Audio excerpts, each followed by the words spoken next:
Assalamualaikum warahmatullahi wabarakatuh. Sebelumnya perkenalkan saya Nur Hasanah dengan NIM 2202112075. Di sini saya akan membahas mengenai perpajakan yaitu surat ketetapan pajak, keberatan, banding, dan juga penagihan pajak. Nah, yang pertama yaitu surat ketetapan pajak. Apa itu surat ketetapan pajak? Surat ketetapan pajak atau SKP adalah dokumen resmi yang dikeluarkan oleh Dirjen Pajak untuk menetapkan jumlah pajak yang harus dibayar oleh wajib pajak. Nah, SKP ini diterbitkan setelah dilakukannya pemeriksaan dan penilaian dari otoritas pajak.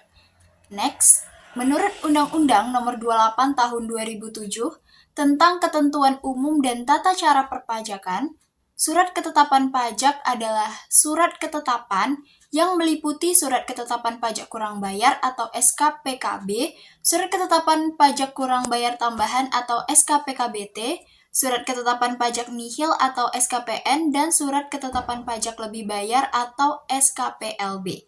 Nah, surat ketetapan pajak kurang bayar diterbitkan ketika setelah pemeriksaan terdapat jumlah pajak yang masih harus dibayar.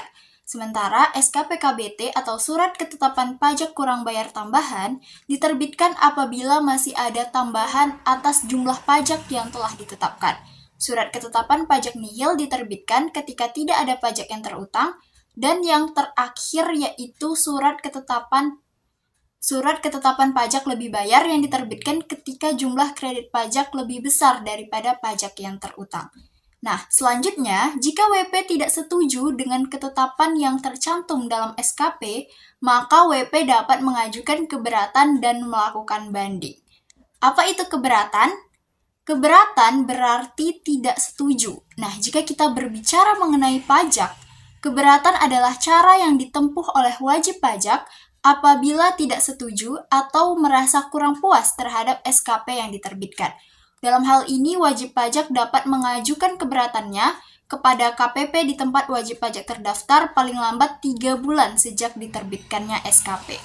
Nah, untuk mengajukan keberatan ini, wajib pajak harus memenuhi persyaratan yaitu yang pertama, diajukan secara tertulis dengan mengemukakan jumlah pajak terutang berdasarkan perhitungan wajib pajak yang disertai dengan alasan-alasan yang jelas, serta wajib pajak juga harus melunasi jumlah pajak terutang yang disetujui. Nah, selanjutnya yaitu banding. Banding adalah proses hukum yang dapat dilakukan oleh wajib pajak apabila keberatan yang diajukan ditolak atau tidak memperoleh hasil yang memuaskan. Nah, dalam hal ini, wajib pajak dapat mengajukan permohonan banding ke Badan Peradilan Pajak dalam waktu 3 bulan sejak keputusan keberatan diterima, yang tentunya harus juga disertai dengan surat keputusan keberatan. Nah, selanjutnya ada penagihan pajak.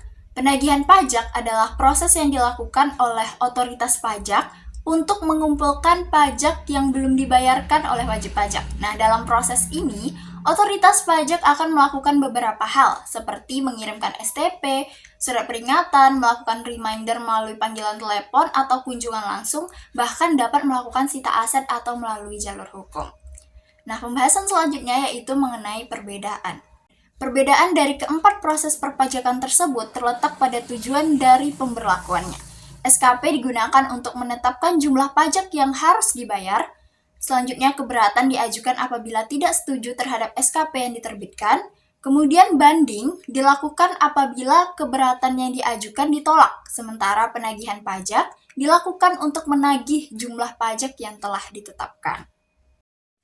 Baik, selanjutnya kita akan membahas mengenai ciri-ciri. Yang pertama ada SKP, dikeluarkan oleh otoritas perpajakan yang berisi ketetapan pajak berupa jumlah kredit pajak, pajak terutang, dan ketetapan lainnya. Contoh, seorang wajib pajak menerima SKP yang menetapkan jumlah kredit pajak, pajak terutang, dan ketetapan lainnya setelah dilakukannya pemeriksaan dan penilaian oleh otoritas pajak. Yang kedua yaitu keberatan, diajukan oleh WP karena tidak setuju dengan ketetapan SKP. dan tentunya harus disertai dengan alasan dan bukti yang mendukung keberatan. Contohnya, wajib pajak mengajukan keberatan terhadap SKP yang diterima karena ia percaya bahwa perhitungan yang dilakukan oleh otoritas pajak tersebut tidak benar. Nah, dalam hal ini, wajib pajak harus melampirkan bukti yang kuat disertai dengan perhitungan pajak yang dilakukan sendiri oleh wajib pajak. Yang ketiga yaitu banding. Banding ini diajukan oleh wajib pajak ke peradilan pajak sebagai tindak lanjut jika keberatan yang sebelumnya diajukan tadi ditolak. Nah, hal ini juga harus berdasarkan pada argumen hukum yang kuat. Contohnya, setelah keberatan yang diajukan sebelumnya ditolak oleh otoritas pajak, WP dapat mengajukan permohonan banding ke peradilan pajak yang tentunya harus disertai dengan argumen hukum yang jelas yang menyatakan bahwa SKP yang ditetapkan atasnya didasarkan pada penafsiran yang salah terhadap ketentuan perpajakan yang berlaku. Next ada penagihan. Penagihan ini tentunya dilakukan oleh otoritas pajak yang bertujuan untuk menagih dan mengumpulkan jumlah pajak yang belum dibayarkan oleh WP. Contohnya nih, seorang WP tidak membayar sejumlah pajak yang telah ditetapkan dalam SKP sesuai dengan batas waktu yang telah ditetapkan. Nah, dalam hal ini, otoritas pajak akan mengirimkan STP, surat tagihan pajak, kemudian melakukan reminder, bahkan dapat melakukan penyitaan aset untuk melunasi jumlah pajak tersebut. Sekian dari saya. Wassalamualaikum warahmatullahi wabarakatuh.